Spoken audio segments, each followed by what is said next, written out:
आप प्रवेश कर रहे हैं सीएनबीसी आवाज और इबेक्स कैश के शानदार स्टूडियो में। नमस्कार, फायदेमंद फंड में आपका स्वागत है। मैं शैल भटनागर आपके साथ जुड़ रहा हूँ सीएनबीसी आवाज़ और इबेक्स कैश के इस शानदार स्टूडियो में। इस हफ्ते आपने कई इंडस्ट्रीज़ को रिकॉर्ड हाईज लगाते हुए देखा है, जैसे कि निफ्टी, सेंसेक्स, निफ्टी के मिड कैप और स्मॉल कैप इंडस्ट्रीज़। और अगर आप सेक्टोरल व्यू लेंगे तो यहाँ पर एनर्जी स्पेस में एफएमसीजी और आईटी इंडस्ट्रीज़ आपको बहुत ही बढ़िया ताबड़तोड़ तेज़ी में देखे। जैसा कि फ़ायदेमंद फंड्स का दस्तूर है, हर हफ्ते हम आपके सामने एक ऐसी स्कीम, एक ऐसा इक्विटी डाइवर्सिफाइड फंड प्रस्तुत करते हैं जहां पर आप ना सिर्फ लंबी अवधि में बल्कि मध्यम अवधि में भी शानदार एसआईपी के द्वारा एक अच्छा इन्फ्लेशन को बीट करने वाला रिटर्न कमा सकते हैं। हमारी आज की पेशकश है डीएसपी फ्लेक्सी कैप फंड। ये 4 स्टार फंड है और 1997 में ये फंड लॉन्च हुआ था। तो पिछले 23 साल में आपने डीएसपी फ्लेक्सी कैप फंड को 20% हर साल कंपाउंडेड रिटर्न देते हुए देखा है। ये बहुत ही बढ़िया फंड है और इस स्कीम के फंड मैनेजर श्री अतुल भोले साहब, जो कि सीनियर वाइस प्रेसिडेंट और फंड मैनेजर हैं डीएसपी म्यूचुअल फंड में, हमारे साथ जुड़ते हुए दिख रहे हैं। अतुल जी, आपका स्वागत है फायदेमंद फंड्स में। और डीएसपी म्यूचुअल फंड से पहले आप SBI mutual fund, Tata asset management company और जेपी मॉर्गन में कार्यरत रहे हैं। बहुत ही मजबूत पकड़ अतुल जी रखते हैं बाजार में। अतुल जी, हम लोग बहुत शानदार मूव इस हफ्ते आते हुए देखे मेन इंडिसेस पर। निफ्टी में, सेंसेक्स में, निफ्टी के मिड कैप और स्मॉल कैप इंडिसेस में आपने रिकॉर्ड हाई लगती हुई देखी। और अगर सेक्टोरली देखें तो IT index, FMCG index, energy index और अन्य कई सेक्टर्स में आप बहुत ताबड़तोड़ तेजी देख रहे हैं। बताइए, इस तरीके के माहौल में आप कहां वैल्यू ढूंढ सकते हैं? क्या मोमेंटम का बाजार ही रह गया है फिलहाल, और कौन कौन से ऐसे सेक्टर्स हैं जहां पर आपको अभी भी मौका दिखता है अच्छे डबल डिजिट रिटर्न्स कमाने का? शैलेंद्र जी, आपने बहुत अच्छा कहा कि बहुत सारे सेक्टर्स में एक मोमेंटम है। पर्टिकुलरली मिड कैप स्टॉक्स में काफी अच्छा मोमेंटम दिखाई दे रहा है। ये प्राइस पे या मार्केट लेवल पे मुझे बैंकिंग या फाइनेंस वर्टिकल जो है या सेक्टर जो है उसमें बहुत अच्छा वैल्यू दिखाई दे रहा है compare to the overall market. Basically ये स्टॉक जो है उनका भी जो प्रॉब्लमेटिक एरिया था एनपीएस का या एसेट क्वालिटी का, वो अभी ऑलमोस्ट खत्म होने जा रहा है और वो नॉमिनल जीडीपी के साथ वो अच्छा ग्रोथ दिखाना चाहिए। और दूसरी तरफ आप वैल्यूएशन देखेंगे तो उनके जो हिस्टोरिकल वैल्यूएशन के कंपैरिजन में और जो मार्केट है उसके कंपैरिजन में भी बैंकिंग, फाइनेंस, मतलब सब एनबीएफसी या इंश्योरेंस कंपनीज के वैल्यूएशन मुझे बहुत अट्रैक्टिव लगते हैं। और हम सबको पता है कि this is a structural kind of story in India. So ये मार्केट में आप मुझे पूछेंगे कहाँ वैल्यू दिखती है, तो आई विल से कि बैंकिंग, सम एनबीएफसीज और इंश्योरेंस स्पेस में मुझे बहुत ज्यादा वैल्यू दिखती है।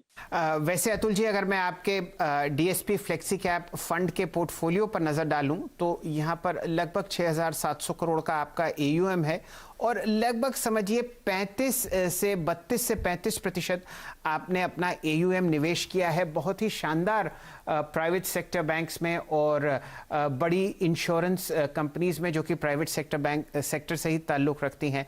आपके टॉप पिक्स हैं आईसीआईसीआई बैंक और एचडीएफसी बैंक, और अगर थोड़ा नीचे जाएं तो बजाज फाइनेंस और बजाज फिनसर्व आपको अतुल जी की पसंद दिखेंगी इस स्पेस में। भोले साहब, इस चर्चा को और आगे बढ़ाते हैं। आपने अगर आप ओवरऑल इंडेक्स का सिनेरियो देखें मुकाबले आपके फंड का, तो आप अंडरवेट टेक्नोलॉजीज पर हैं। यहाँ पर ऐसा क्यों रुख? क्योंकि हम लोगों ने देखा है बहुत ही ज़बरदस्त मोमेंटम आप फ्रंटलाइन आईटी में और बहुत ही ताबड़तोड़ तेज़ी आप मिड कैप आईटी में देख रहे हैं। पिछले 5-6 महीने में ये दोनों सेगमेंट्स सॉफ्टवेयर बिजनेस के बहुत बढ़िया रिटर्न दिए हैं। ऐसा क्या कि आप आईटी क्षेत्र से नाराज हैं? नाराज नहीं हूँ, मुझे एक्चुअली ये आईटी कंपनीज बहुत पसंद है। उनके बिजनेस मॉडल, उनके मैनेजमेंट बहुत अच्छे लगते हैं। लास्ट 3-6 महीने में धीरे धीरे आईटी सेक्टर का एक्सपोजर कम करते जा रहा हूँ। जैसे जैसे हम मोमेंटम देख रहे हैं स्टॉक प्राइसेस में, मैं थोड़ा थोड़ा उन पर प्रॉफिट बुकिंग कर रहा हूँ। बेसिकली हमने अभी ये जो आईटी स्टॉक अभी जिस वैल्यूएशन पे ट्रेड कर रहे हैं 30 टाइम पी या 40 time P, price to earning ratio, ये हिस्टोरिकली 12 से 18 के 20 के बीच में होता था। तो almost 80 to 100% rating IT stocks में हो गई है। तो और मुझे लगता है कि आगे जाके कंपनीज को थोड़ा मार्जिन प्रेशर आएगा, सैलरीज बढ़ रही है, एट्रिशन बढ़ रहा है कंपनीज का। उन्होंने जो कॉस्ट बचाई थी ट्रैवलिंग और वीजा कॉस्ट के लिए, वो वापस आ सकती है 6-8-9 महीने में। ऑफिसेस भी 100% नहीं तो 60-70% एम्प्लॉयज के साथ रिज्यूम करेंगे ऑपरेशंस। तो मुझे उनमें थोड़ा मार्जिन प्रेशर आते हुए दिख रहा है, जो कि इन वैल्यूएशन में फैक्टर इन नहीं है। तो जहां हमने देखा है कि पीक ग्रोथ की पॉसिबिलिटी होती है, पीक मार्जिन्स होते हैं, और उस टाइम पे मार्केट उनको पीक वैल्यूएशन भी दे देता है।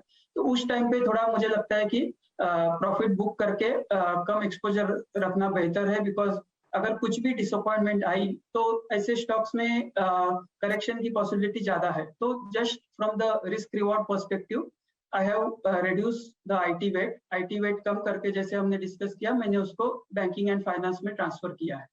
चलिए, ये तो आपने मेरे तीसरे प्रश्न का जवाब अपने आप ही दे दिया कि जो पैसा आपने इंफॉर्मेशन टेक्नोलॉजी स्टॉक्स में से निकाला वो आईटी बैंकिंग की तरफ जाता हुआ दिखता है। रिकॉर्ड के लिए ये बात दर्ज करना अति आवश्यक है कि लगभग 7.5% AUM DSP flexi cap fund का निवेशित है आईटी स्टॉक्स में, और अगर आप ओवरऑल फ्लेक्सी कैप सेक्टर की एवरेज देखें तो लगभग 13% पैसा टेक्नोलॉजी स्टॉक्स में है। तो रफली आप समझिए कि लगभग सिर्फ 60% एक्सपोजर उस सेक्टर का आप रख रहे हैं अतुल जी, और पहले 10 में सिर्फ एक ही आईटी स्टॉक है, वो है इन्फोसिस। भोले साहब, इस चर्चा को आगे बढ़ाते हैं।